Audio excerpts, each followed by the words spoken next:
Congratulations Neha. आपका क्या target था? थैंक सर, मेरा CLB 9 था। ओके। और ये आपका फर्स्ट अटेम्प्ट था? यस सर, मेरा फर्स्ट अटेम्प्ट था। ठीक है। आप एक बार स्टार्टिंग से बताओ, लाइक आपने हर एक मॉड्यूल में क्या क्या चीज़ें फॉलो की? Speaking, listening, reading, writing, starting from read aloud. Sir okay. Sir, read aloud तो मतलब मैं कर लेती थी, बट मैं स्पीड इतनी ज़्यादा नहीं थी। तो जैसे आपने बताया कि मेरे को स्पीड इंक्रीज़ करनी पड़ेगी, तो फिर मैंने स्पीड इंक्रीज़ करके करना शुरू कर दिया। और उसके बाद सर रिपीट सेंटेंसेस भी मैंने बार-बार प्रैक्टिस किए, तो जो प्रेडिक्शन में क्वेश्चंस थे, मोस्टली वही आए हुए थे एग्ज़ाम में। ठीक उसके है। बाद सर जो डिस्क्राइब इमेज था, सर मेरे को सबसे ज़्यादा प्रॉब्लम डिस्क्राइब इमेज में आ रही थी, क्योंकि मैं डिस्क्राइब इमेज जब भी सामने आती थी तो मैं सोचना शुरू कर देती थी, तो उसकी वजह से मैं पॉजेस ले रही थी उसमें। तो सर जो आपने टेम्पलेट्स दिए हुए थे, तो मैंने टेम्पलेट्स लर्न कर लिए और मतलब मेरा डिस्क्राइब इमेज भी बहुत अच्छे से हो गया।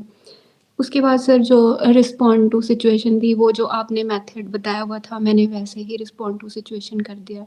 तो मेरा स्पीकिंग का हो गया। तो मेरे को सबसे ज़्यादा डर स्पीकिंग मॉड्यूल का ही था, क्योंकि मैंने पहले आइल्स दिया था, तो मेरे आइल्स में 6.5 बैंड आ रहे थे, तो ठीक है। मेरे स्पीकिंग में स्कोर नहीं आ रहे थे, तो इसमें आ गए। ठीक और है। बाकी सर जो राइटिंग थी, तो और उसमें समराइज़ रिस्पॉन्ड टू हाँ जी। रिस्पॉन्ड टू अ सिचुएशन आपने कैसे किया था एग्ज़ाम में? सर जो मेथड आपने बताया, मैंने वैसे ही किया था, रिस्पॉन्ड टू सिचुएशन। क्वेश्चन पूरा रिपीट कर दिया था बस आपने, और बस खाली प्रोनाउन चेंज किया यस गया? सर, वो यू की जगह आई लगा दिया था। और यस ठीक है। सर। और रिपीट सेंटेंस के रिगार्डिंग, तो कितने लेंथ के क्वेश्चंस थे आपके पास एग्जाम में? कितने लेंथी थे repeat sentences? Sir repeat sentences में स्टार्टिंग में तो मतलब कम लेंथ्स वाले आए, फिर मीडियम भी आए 2-3, उसके बाद लेंथी 2-3 थे उसमें रिपीट सेंटेंसेस। 10+ वर्ड्स के भी थे? यस सर, थे। ओके। ठीक है। पर एंड वो मतलब पहले प्रैक्टिस किए हुए थे, इसलिए मतलब मेरे को ईज़ी रहे मतलब रिपीट करना। ठीक है, तो काफ़ी क्वेश्चन रिपीट हो गए बेसिकली। ठीक है। यस सर, रिपीट थे। Okay. Then writing module, summarise written text, कितने वर्ड्स लिखे थे आपने एग्जाम में? एंड उसमें क्या मेथड था आपका? लाइंस ज्वाइन की थी उसमें या फुल सर स्टॉप वगैरह भी लगाया था बीच में? नहीं सर, मैंने फुल स्टॉप नहीं लगाया था। वैसे ही मैंने, जैसे आपने बताया था कि फर्स्ट लाइन पिक करनी, फर्स्ट मतलब फर्स्ट पैराग्राफ से लाइन पिक करनी है। उसके बाद मैंने लास्ट से एक लाइन उठाई थी, उसके बाद बीच में कॉमा और उसके बाद एंड लगाया था। ठीक है। और ईमेल राइटिंग कैसा था आपके पास एग्जाम में? सर ईमेल राइटिंग जो आपने स्टडी मटेरियल दिया था, उसी में से ईमेल आए हुए थे। मेरे को 3 ईमेल आए थे लिखने के लिए। ठीक है। तो वो तीनों ही मैंने पहले प्रैक्टिस किए हुए थे, जब मैं प्रैक्टिस करती थी। और मैंने उसमें सर जो कीवर्ड्स थे, कीवर्ड्स पे फ़ोकस किया मैंने उसमें। जो भी क्वेश्चन में कीवर्ड्स होते थे, मतलब मैं पहले सर वो वाले कीवर्ड्स लिख लेती थी ईमेल में, कंप्लीट सारे, वो कीवर्ड्स मैं मिस नहीं करती थी। उसके बाद फिर मैं वर्ड काउंट देखती थी कि कितना मतलब मेरे को और रह गया और टाइम कितना बच गया है। फिर सर उसके अकॉर्डिंग फिर मैं उसमें आगे मटेरियल कंटेंट ऐड कर देती थी। ठीक है, पहले एक बार पूरा लिख लिया तो टाइम पे मैनेज हो जाता था आपका पूरा ईमेल? यस सर, यस, मैं तभी आपको बोल रही हूँ कि मैं पहले कीवर्ड्स लिख लेती थी सारे। जैसे आपने टेम्पलेट बताया हुआ था कि मतलब पहले फर्स्टली करके लिखना है, I am writing this email to this, and ठीक देन है। फर्स्टली, एंड देन एडिशनली, फिर फाइनली, फिर जो भी वहाँ पे हिंट दिए होते थे वो वैसे करके फिल कर देती थी। उसके बाद फिर मैं पूरा मतलब वार्म रिगार्ड्स नेहा, उसके बाद उसमें कंटेंट फिल करती थी ठीक टाइम है। के अकॉर्डिंग, जितना ठीक है। टाइम बच जाता था। ठीक है, पहले बेसिक लिख लिया 70 वर्ड्स 680 वर्ड्स, फिर बाद में और ऐड कर दिया उसमें। All right. Yes sir. Then reading कैसी थी आपके पास एग्ज़ाम में? सर रीडिंग ठीक थी सर। रीडिंग में जो भी आपने स्टडी मटेरियल दिया हुआ था, सारी की सारी रीडिंग उसी में से आई थी, कुछ भी बाहर से नहीं आया था। ओके। तो वो भी और मतलब हो गई थी, तो रीडिंग इजीली हो गई थी। रीऑर्डर में मैंने आपकी स्ट्रेटेजी यूज़ की थी, जैसे आपने बताया था कि पहले मतलब हमें देखना है कि द वाला कौन सा है, मतलब वैसे करके कर और दिया था। डेली कितना स्टडी करते थे आप रीडिंग, क्योंकि मुश्किल लगती है स्टूडेंट्स को काफ़ी?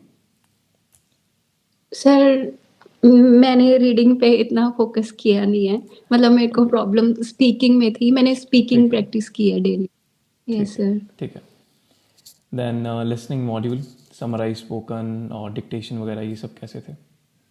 सर लिसनिंग में जो समराइज़ स्पोकन टेक्स्ट था सर, उसमें मैंने फ्रेजेस मेथड यूज़ किया था, जैसे आपने बताया था। मैंने पहले सारे फ्रेजेस के जो वर्ड्स थे वो कॉपी करने की कोशिश की, तो उसके बाद उन फ्रेजेस को कंबाइन करके मैंने लाइन्स बना दी थी सर। ठीक है। और ये भी रिपीट हुआ था या रिपीटेड आपने वो पढ़े नहीं थे इसमें? नहीं सर, ये नहीं था repeat. Okay. Then write from dictation, और इसमें एक्स्ट्रा वर्ड्स वगैरह आपने ऐड किए थे बिकॉज आपके 90 स्कोर बना है। यस सर, मैंने किए थे। मेरे को 2 में कन्फ्यूज़न था, तो ज़्यादा कन्फ्यूज़न नहीं था, मतलब एस में कन्फ्यूज़न था, तो मैंने कुछ वर्ड्स के आगे एस लगाया था और कुछ वर्ड एस के बिना लगाए थे। ठीक है, और एक सेंटेंस आया था, उसमें मेरे को कुछ मतलब वर्ड में कन्फ्यूज़न था, तो वो मैंने 3 वर्ड्स एक साथ लिख दिए थे, क्योंकि मेरे को स्पेलिंग में कन्फ्यूज़न था उसमें। तो मैंने 3 वर्ड्स लिख दिए थे, तो मेरे को लगा था कि इसमें से एक स्पेलिंग तो होगी ही होगी, तो ठीक फिर है। मैंने वैसे करके कर दिया था सर। और जो लिसनिंग में मल्टीपल चॉइस क्वेश्चंस थे, वो भी आपने किए थे सॉल्व समझ के या स्किप कर दिया था उन्हें? नहीं सर, मैंने स्किप नहीं किया था। ईज़ी क्वेश्चन्स थे, डिफ़िकल्ट नहीं थे, तो मतलब जब वो बोल रहे थे तभी वो हो गए थे क्वेश्चन सॉल्व। तो बेसिकली समझ तो भी रहे थे आप साथ के साथ जब वो प्ले हो रहा था? ठीक है। Yes sir. और रीडिंग के केस में? रीडिंग के केस में थोड़े से डिफ़िकल्ट आए थे, जो मल्टीपल चॉइस क्वेश्चन्स थे, तो उसमें सर मेरे को नेगेटिव मार्किंग का भी थोड़ा हो रहा था, तो मैंने उसमें एक-एक ही ऑप्शन पे क्लिक किया था।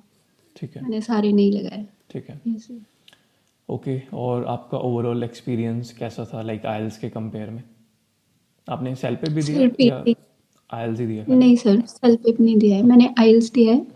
और ठीक है सर, आइल्स से तो काफ़ी ईज़ी है पीटी, मतलब आइल्स में स्कोर करना। और सर आइल्स में 9 तो नहीं आते हैं बैंड, मतलब 8 तक ही आते हैं, और पीटी में यहाँ पे अच्छा स्कोर बन गया है सर, मतलब आइल्स में नहीं आता ये।